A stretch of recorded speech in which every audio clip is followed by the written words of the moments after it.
Herri, þá það vika 2 í vefforritun 2 og fyrir þessa viku var lagt fyrir námsefni sem eru prófanir sem var aðeins til. Það var farið yfir það í vefforritun fyrir 2 árum. Það var partur af námsefninu en ekkert sérstaklega farið yfir það í fyrra. Og síðan það Node.js og þar inni svona aðeins bara hvað Node.js sem svona tengt því sem við fórum yfir í vefforritun 1. Bara, þetta er notar að fatta að þetta kemur með NPM, hvernig sækjum við þetta og eitthvað svoleiðis. Síðan yfir í atburði, þar sem það þessi event loopa sem keyrir og hvernig hún keyrir í raun forritið okkar þangað til að hún tóm og þá hættir forritið okkar að keyra. Og við kíkjum aðeins á það á eftir, kannski, eða hvernig bara gert það. Já, við getum bara séð dæmi það. En þú veist, það þetta forrit keyrir, skrifar út halló heimur og hættir síðan.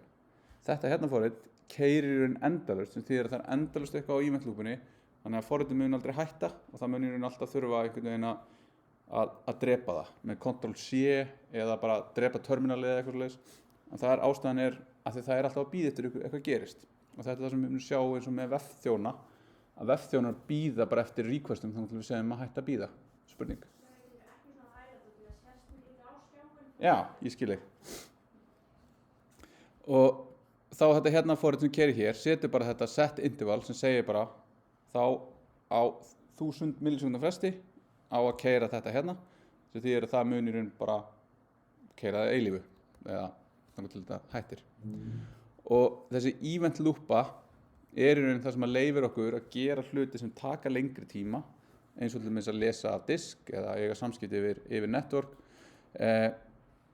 án þess að blokka þennan eina þráð sem við höfum. Af því að Node.js keyrir bara í einum þræði, það single threaded forritunarumhverfi. Og ef við gerum mistök, eins og til dæmis köllum við for loopu sem bara keyrir að eilífu, þá munir raun í vefþjónum til dæmis, þá mun vefþjóninn ekki geta tekið við neinum öðrum requestum út af því að hann bara upptekinn við það að ýta einhverja for loopu. Þannig að hann lætur aldrei af, gerir aldrei þetta handoff fyrir eitthvað sem blocking, sem kemur síðan aftur. Og það það sem við þurfum að hugsa í þessum asynchronous aðgerðum sem við erum að vinna með. Síðan aðeins hvað ólíkt á móti vefnum og aðeins farið við það, en það hægt í raun að skoða documentationið fyrir Node til þess að fá svona tilfinningu fyrir því. Hún fer með mann alltaf í nýjustu útgáfu, þannig að nýjusta útgáfan þessi útgáfa 19 sem óstabíl útgáfa sem verið að stabilisera fyrir útgáfu 20. En ef við förum í 18 LTS Long Term Support, þá getum við séð í raun útgáfuna sem við erum að miða við, sem Node 18.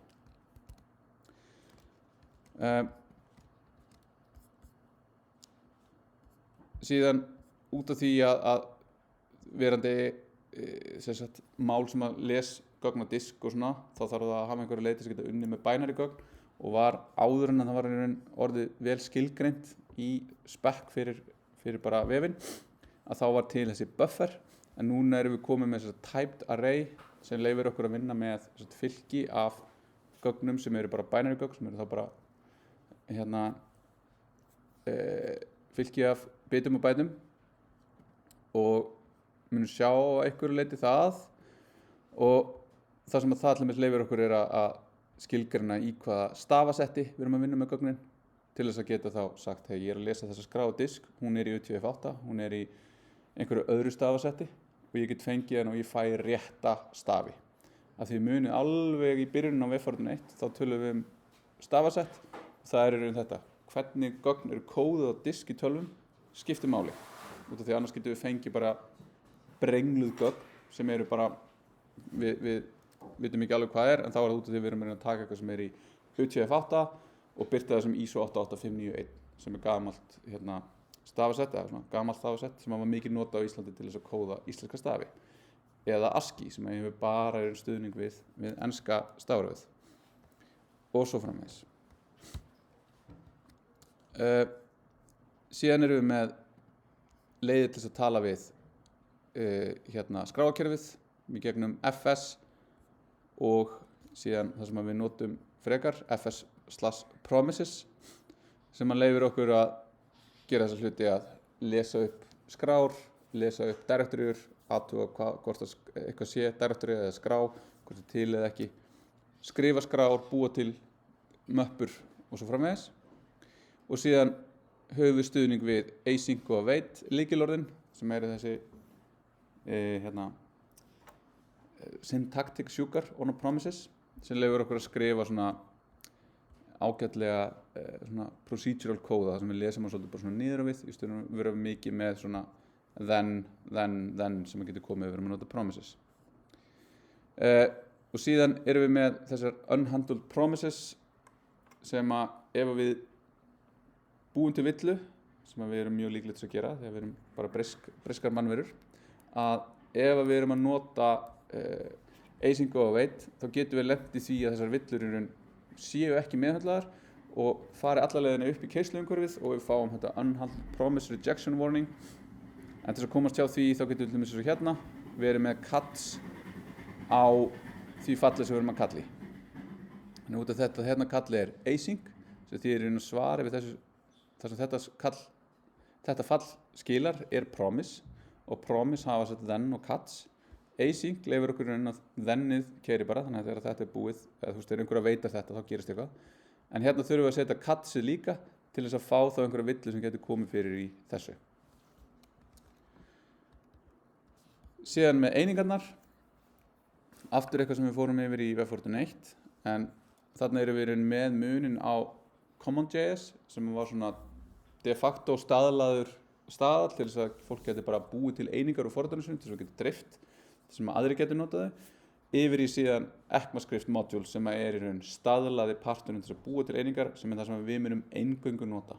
Það eru import og export syntaxin sem er það sem við höfum notað líka í Webfortune 1 senastu 2 ár. Og mjög skemmtilegu tími núna, eða sagt með mikilli kaldhæðni, að núna eru höfundar eininga mikið að segja bara svona, ég er búinn að fá nóg þessu CommonJS vesni, ég ætla bara að gefa út ECMAScript module eininga núna. Og þegar einhver ákveður það, þá munir raun keðjan, allir þeir sem nota það module, þurfa raun að styðja það. Þannig að það eru svona pakkar sem eru hættir að virka saman, nema í ákveðnum versjónum. Þannig að maður eru svona ofta elta einhverja svona ótrúlega leiðilegar villur, þar sem er bara eitthvað virkar ekki út af því að það er að reyna að gera require, en þú ert ekki að nota require, þú ert að nota ECMAScript modules og það.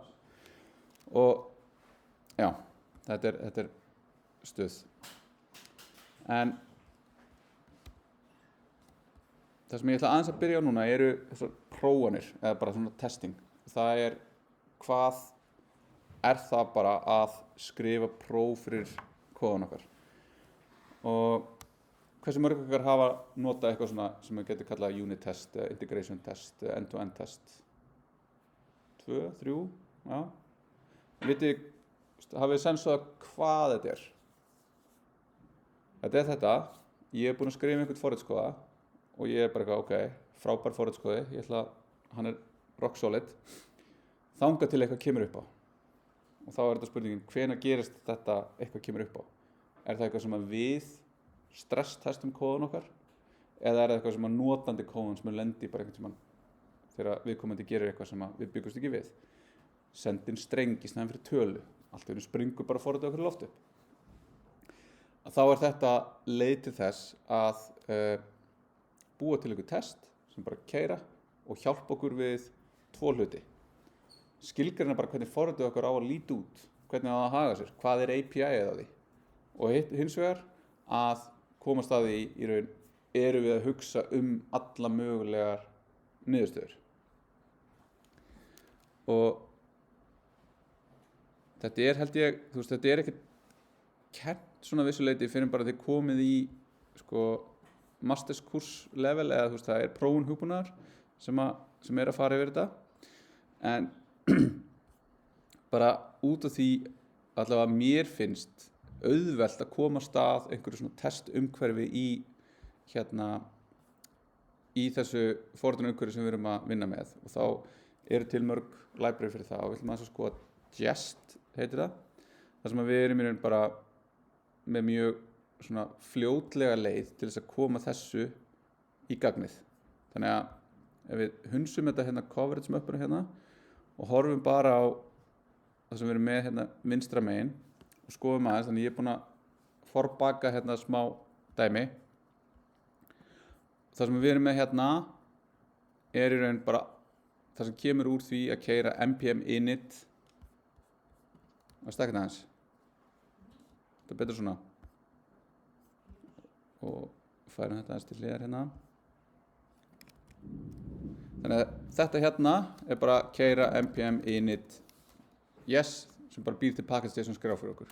Svo er ég að nota yarn hérna sem er annar package manager en npm en ég er að nota sama repository þannig að það er allir sömu pakkatir í boði og ég gerir yarn add mínus stórt d sem því dev dependency og installa bara jest globals og jest. Þá fæ ég þessi dependency. Síðan, ef við komum aftur á þessu eftir, síðan ætla ég að búa til eitthvað test hérna og ég ætla að nota þetta ECMAScript modules sem þýðir þá að ég get gert hérna export á þetta fall og við bara hunsum aðeins hvað þetta er. En við ætlum að búa bara til fall sem leysir annarstigsjöfnur.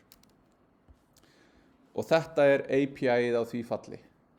Nema það vantar eitt sem er svolítið mikilvægt, sem er ekki skilgreint hérna eins og er. Hvað er það í þessu API?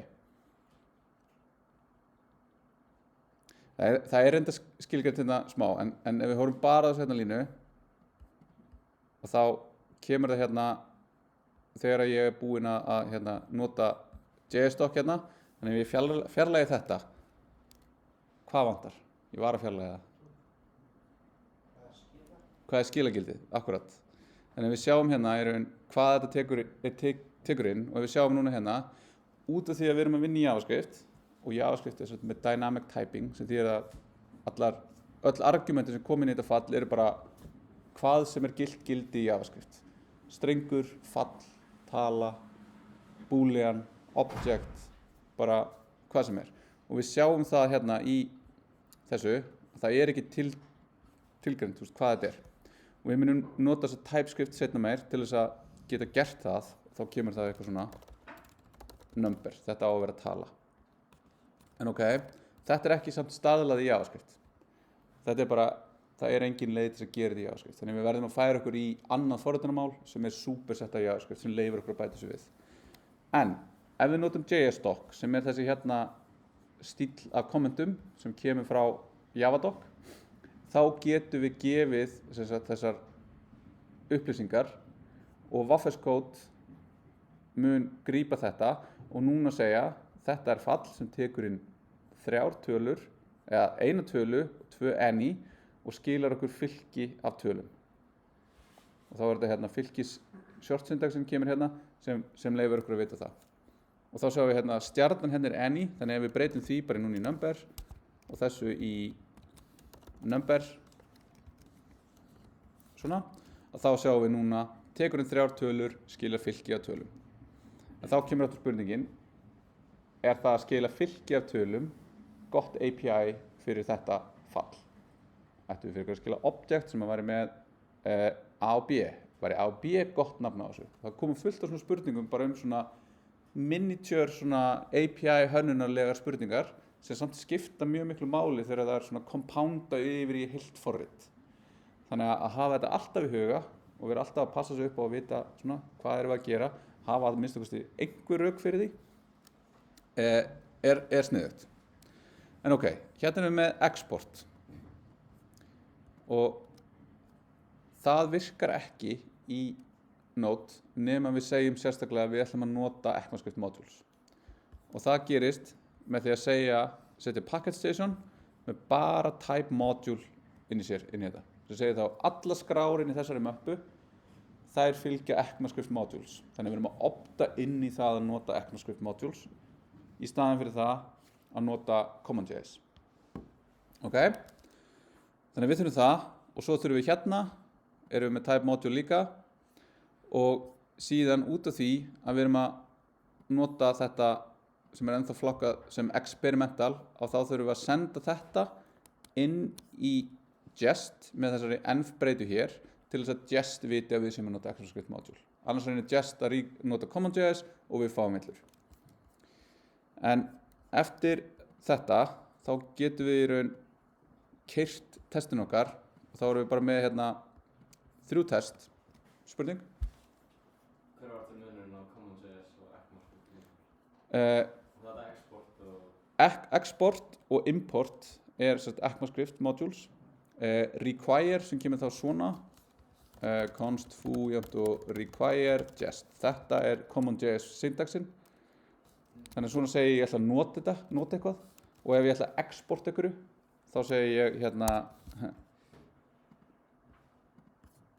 þá segi ég module.exports og það er eitthvað exports, það er eitthvað, það getur verið boolean gildi, það getur verið object eða eitthvað.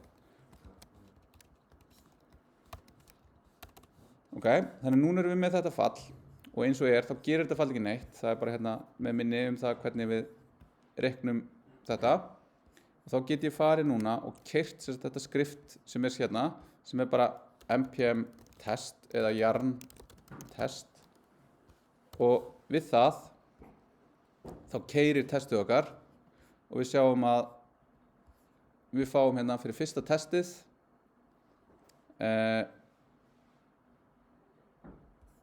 bara fyrir öll testin fyrir ekki, þá fáum við villur. Þannig að við fáum að þetta hérna, þetta skildi eftir smá hérna, tökum þetta út svona, að þetta er ekki að koma. Bjóst við því að fá fylki sem innihélt hérna -0 en fekk tilbaka undefined. Og af hverju fáum við tilbaka undefined hérna? Já, og þá er það sjálfgefna í JavaScript. Ef við erum ekki með neitt return, þá skilar fallið undefined. Þannig að nú erum við bara að ídra þetta.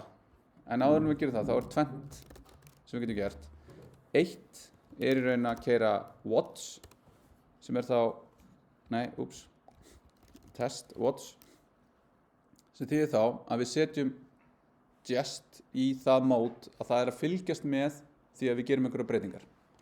Þannig að núna fer ég hérna og ég vista og hún keyrir testin aftur, bara samstundis.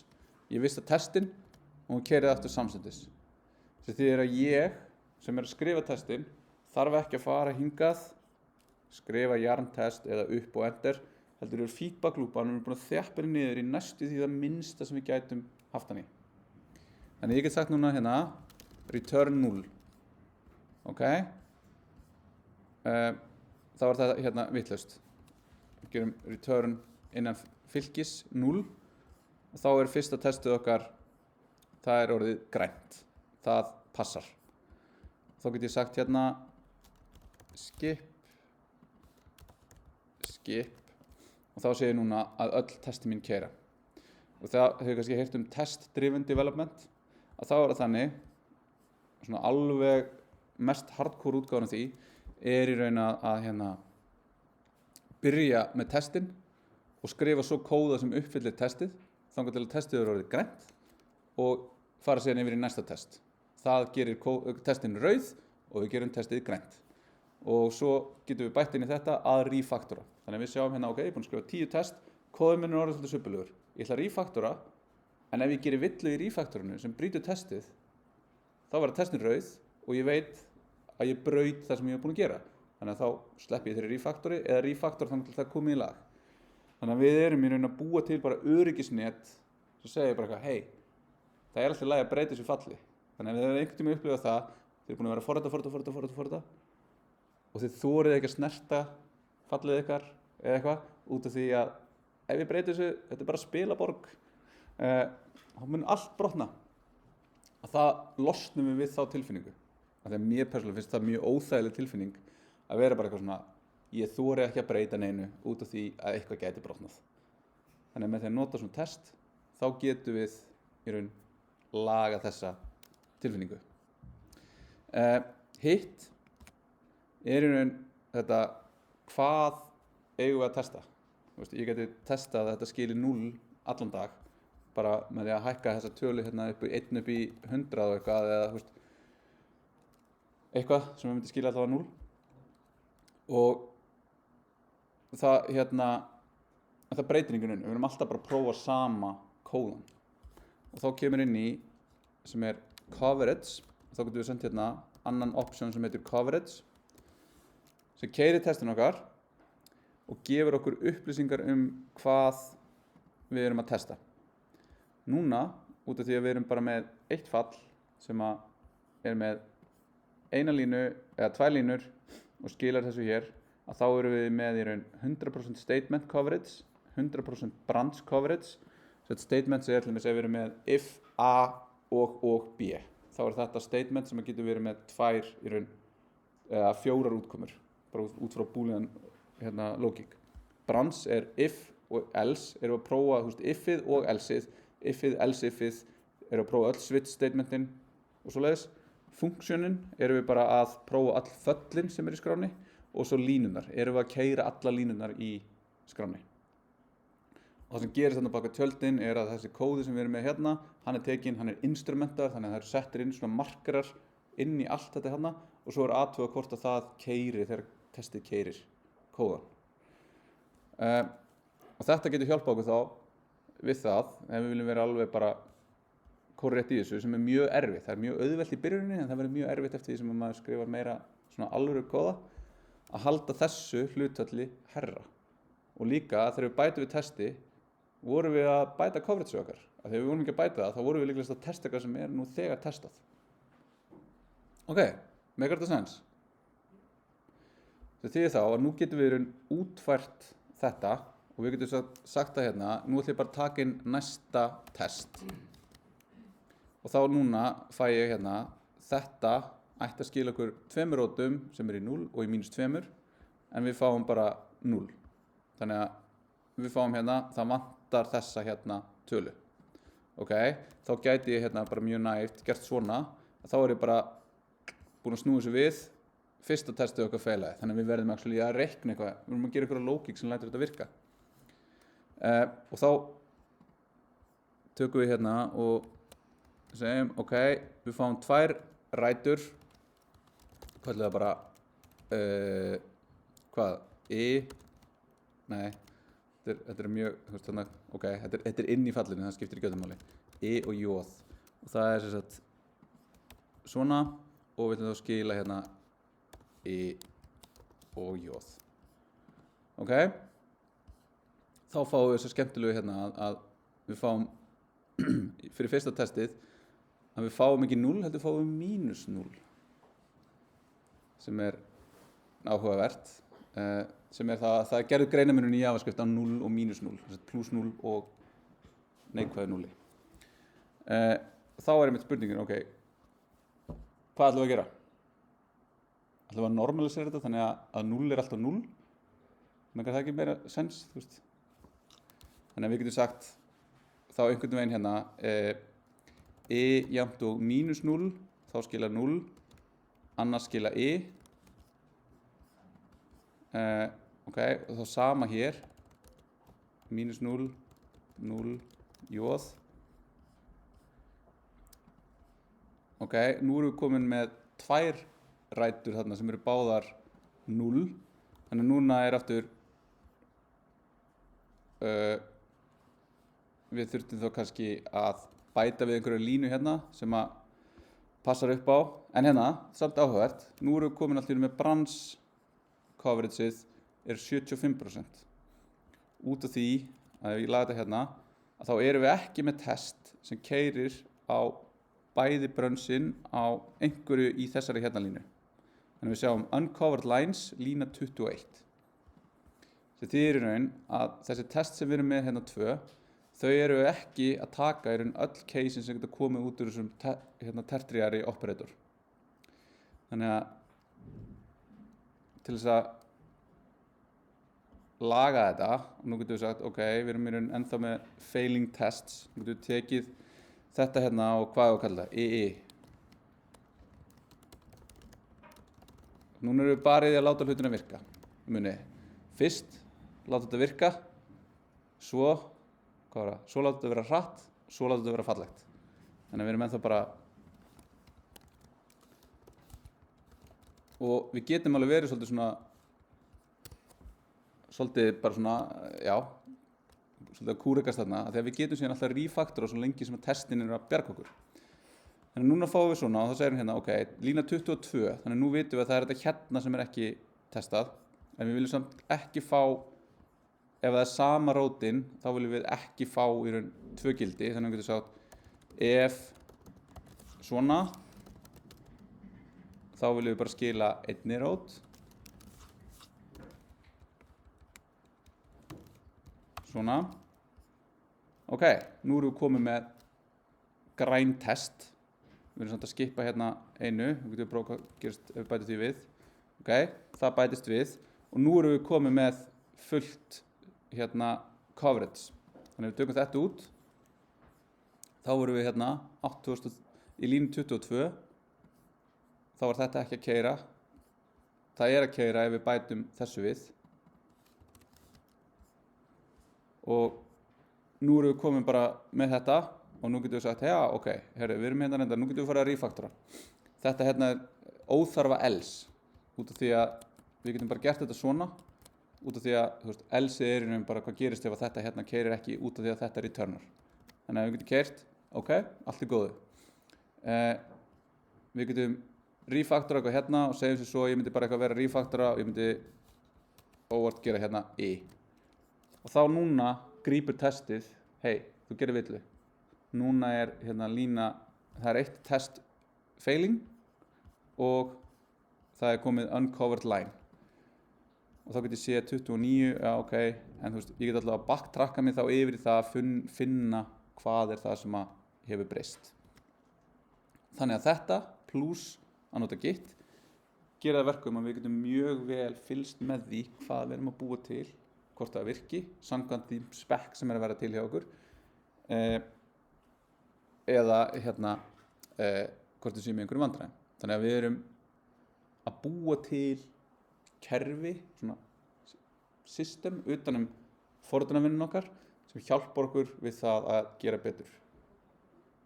Þannig að með testum og með því að vera með linter og með því að vera með einhver svona process eins og þess að gefa út eins og með Netlify eða nota GitHub Actions að þá erum við að byggja svona confidence í því að það sem við erum að byggja er að fara að virka. Spurning? Getur lesið yfir þarna const i bara með orðum? Hvað þetta er að gera? Ruglandi. Já, þetta er svolítið ruglandi syntax, sko. Þannig að við getum jafnvel hérna, það sem er kostu við hann er að við ætlum að gera þetta í mörgum línum, þá myndum við þurfa að fara að nota let og eitthvað svona. Það sem er að gerast hún er að segja ef i er nákvæmlega jafnt og -0, þá kemur spurningamerki sem að keyrir ef að þetta er true, þá ætlum við að skila 0. Þannig að við verðum að taka, ef þú ert með -0, trýta það sem 0. Annars bara það sem er í breytunni. Þannig að ef við myndum skrifa þetta, þú veist, svona longhand og kallum n hérna fyrst að við erum með svona rosalega góð breytunöfn, þá myndum við segja if i jafnt og -0 n jafnt og 0 else n jafnt og i. Þannig að þetta er svona longhand. Og tertiary operatorinn er í raun hérna góður í því að taka svona og kollapsa því niður í, þú veist, svona one-liner. En töfum læsileika. Sérstaklega þegar fólk fer að nesta það og marga saman. Og einna 3 spurningamerkin, það er bara eins og 2 í Java. Já, 3 jafnt og. Já, sem sagt. Er 2 eitthvað? Já, þannig að smá upprifun hérna. 2 jafnt og merki. Þau segja til dæmis að 1 sé jafnt og 1. Þetta er true. Út af því að ef við notum 2 samansammerki, þá byrjar JavaScript á því að gera það sem er kallað type coercion, sem því er að reyna að láta þessa hluti vera eins. En ef við gerum 3, þá byrjar JavaScript á því að athuga er típan á þessu gildi og típan á þessu gildi svo sama. Ef ekki, þá segir hún strax false. Þannig að þess vegna er alltaf í JavaScript 3 jafnt og merki eða þegar við erum að prófa hérna hvort það sé ekki það sama, að setja uppröfnumerki og 2 jafntamerki. Ok, ég ætla svo sem ekki að fara neitt kannski lengri í þetta, en hérna svona eitthvað sem maður gæti haldið að núna sé þetta bara rock solid fallið okkur, en út af því að við erum með 100% coverage, við erum bara að skila þessum testum okkar rétt, en við erum ekki til þess að hugsa hvað gerist ef við fáum tvintölurætur. Er það eitthvað sem við ætlum að skilgreina, við skilgreinum eða við vinnum með, eða ætlum við að bara skila null, eða ætlum við að kasta exception. Þannig kemur önnur svona API spurning inn sem að er áhugavert að hugsa. Hvað meikar sense fyrir API eða þessu forriti sem við erum búið til. Þannig að nú er ég komið með þetta hér og ég ætla að gera git status hérna og sé ég með fullt af dóti. Til dæmis sé ég hérna, ég er með einhverja möppu sem heitir coverage, sem er í raun þetta þegar ég keyri þetta coverage fyrir Jest, þá verður hún til og hún inniheldur í raun einhverjar upplýsingar það hvað þetta instrumentation gerist. Þannig að stendur eitthvað hérna, hérna er einhverjar merkingar. Þetta er eitthvað sem er búið að gera inn í kóðanum og hér kemur aftur eitthvað state map. Þetta er bara eitthvað sem að tólið þarf til þess að virka, til þess að geta trakkað þetta coverage. Svo fáum við eitthvað report og það til dæmis inniheldur það sem við sjáum í konsolunum hérna, bara sem síðu. Opnum þetta bara með live server. Þá sjáum við hérna, það verður svona, ég get farið hérna og ég get séð í raun, já ok, hún fór 3 sinnum að keyra þessa línu.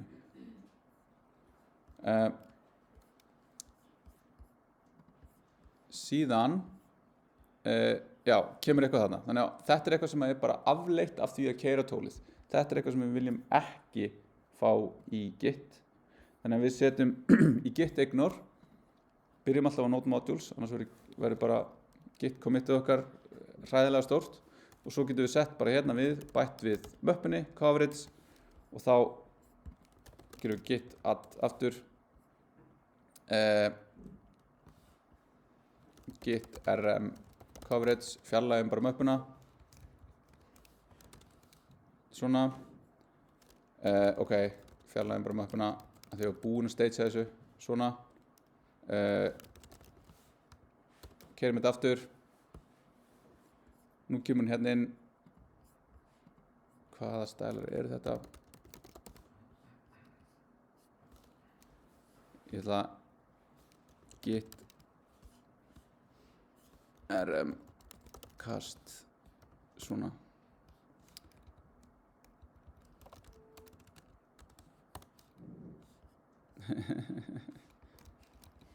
svona ok, þarna fór hún loksins. Þetta var bara út af því að ég gerði git add áður en ég setti þetta inn í git ignore. Þannig að núna erum við með git ignore, package.json, readme og source möppuna og svo yarn lock.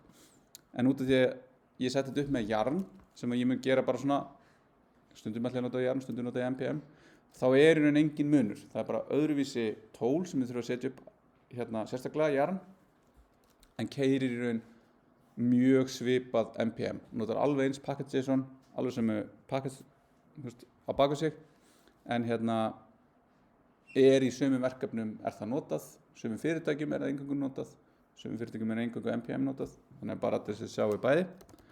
Ok, þannig að þetta er komið og ég ætla að gera commit, hvað er þetta bara test, já ég er náttúrulega fjarlæði allt hérna, komið með þessu núna, svona, notum þetta líka bara sem tækifæri til þess að rifja þessu upp hvernig við búum til repos, þannig að nú ætla ég að gera hérna, ég ætla að búa til vf2 2023 test, ég ætla að kalla f2 test. Ef ég gerir private, þá get ég bara að sé þetta, það er svo sem ég býð inn í þetta, og það er það sem þið ættu að gera fyrir verkefnin ykkar og bjóða síðan inn kennurunum. Public, þá getur hver sem sé þetta. Ekki haka í neitt hér, eða velja neitt hér, af því ef þið gerir það, þá fáið þið merge konflikt á það sem er í repoin ykkar, og það sem þið viljið setja í repoin ykkar. Þannig við gerum þetta og fáum tómt repo, fáum þá í raun þessa mynd hér, þá fáum við hérna það sem við þurfum til þess að geta sett efni inn í repoið, að keyra þetta hérna er til þess að passa upp á að hún heiti main bransið, síðan bætum við remote-inu svona, og þá getum við gert git remote vaff hérna, þetta var sýnt í senasta tíma líka eitthvað, komið hér og svo getum við pússað þessu yfir, þá í raun repoið okkar komið hérna, þá þá sem við aðeins komin yfir, þá ætlum við að fara hérna í GitHub Actions, hérna Run Jest, þetta er ef við fáum, ef við hérna googlum þetta, en GitHub Action er svona automation platform sem að GitHub býður upp á, sem er þannig að ef við keyrum inn einhvern kóða, þá getum við látið GitHub gera eitthvað á móti. Þannig þetta er svolítið eins og við notum Netlify í Web41. Við pussum á repoið, Netlify buildaði út og setti vefinn okkar live. Þannig að þarna getum við sagt bara eitthvað, ok, það pussar einhver á main bransið okkar eða býr til pull requestu, þá vil ég keyra öll testin. Bara þess að passa upp á það að sá sem er að check-in hafi raun ekki brotið neitt. Þannig að testin virki. Af því að það gleymist oft. Og eða þetta getur verið, já, þetta keyrir hérna, keyrðu þetta forrit, uploadaði niðurstöðunni hingað og keyrðu svo þetta hérna. Þannig að við getum gert þetta þess að gera alls konar hluti. Þannig að þetta er bara sér skriftingmál sem byggir á YAML syntax. Þannig að við þurfum að taka þetta hér og við þurfum að búa til möppu hérna sem heitir github.github. Inn í því þurfum að búa til aðra sem heitir workflows og inn í því búum við síðan til eitthvað sem heitir bara tests.ml og inn í það getum við pastað þessu og þá keyrir þetta testin okkar on push. Þá segjum við hérna, þetta keyrir á Ubuntu, þetta checkar út repoið okkar, þetta keyrir Yarn til þess að installa módulunum og þetta keyrir síðan testin okkar með því að keyra Yarn test. Hérna getum við sett coverage og þá myndum við sjá coverage okkar. En bara gerum þetta sem allra minnsta sem við þurfum til þess að eitthvað keyri og þá þurfum við að checka þetta inn. Þannig við getum gert hérna bara git add, git commit, add just, GitHub action for just, git push, þá kemur þetta yfir, ok, og reloadum hér og þá er þetta hérna, þá ættum við að fá þetta hér og þá sjáum við að við erum með eitt workflow í gangi sem er að keyra testin og þá getum við farið inn í það og við getum skoðað hvað er að gerast og þá sjáum við í raun hérna er bara verið að keyra þetta eins og við varum að keyra þetta á vélina okkar. Hérna keyrir hún testin. Þá sjáum við hérna að við fáum í raun sömu niðurstöðu og við fengum locally hjá okkur. Nema nú er þetta að keyra þarna og svona gefa okkur aukin öryggi á því að það sem við erum að vinna með sé í raun að virða þau test sem við erum búin að búa til.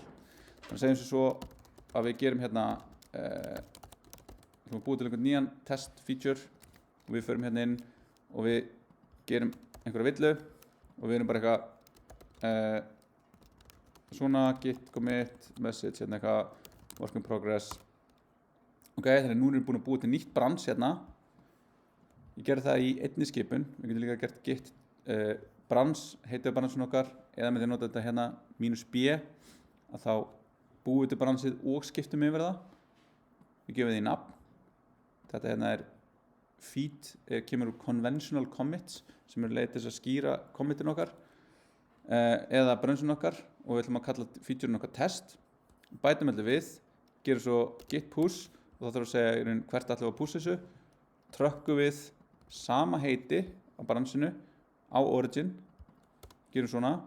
Nú tek ég bransið mitt, hendi yfir á remoteið.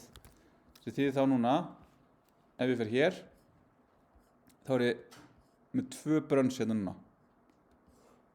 Main sem er default bransið og þetta test brans sem við erum að búa til. Þannig ef ég skipti yfir það, þá sé ég það hérna. Ok, nú ætlum ég bara að búa til pull requestu fyrir það. Þá fer ég hérna, create pull request. Og pull requestan er þetta, mig langar til þess að taka kóðan úr þessu bransi og setja hann yfir á main. Þá getum við séð hérna núna breytingarnar og náttúrulega þetta bara viljandi villa þessi breyting. En ef þetta væri fleiri breytingar, þið var að vinna saman í teimi eða eitthvað, eða bara eru að vinna með sjálfveikar og eru ekki alveg vissum að þetta sé eitthvað í lagi, þið ætla að leggja þetta frá okkur og gera eitthvað annað og koma þessu aftur eftir viku. Þá eru þið þarna með bara það sem þarf í þetta. Og þá núna ætti aksjónið okkar að keyra. Ok. Gæti reynda verið að það vanti í þetta hérna, þetta sé bara á pús hérna, það vantar örugglega á púlukast, ég man ekki hvað er. Allavega, ég breyti því bara núna og svo skoðu eftir, að þá keyrir þetta og ég sé hérna að það sé villa í þessu. Þannig að svona taka upp pásu, byrjum aftur 5 mínútur í og sjáum það aðeins meira þetta og svo fyrsta verkefni.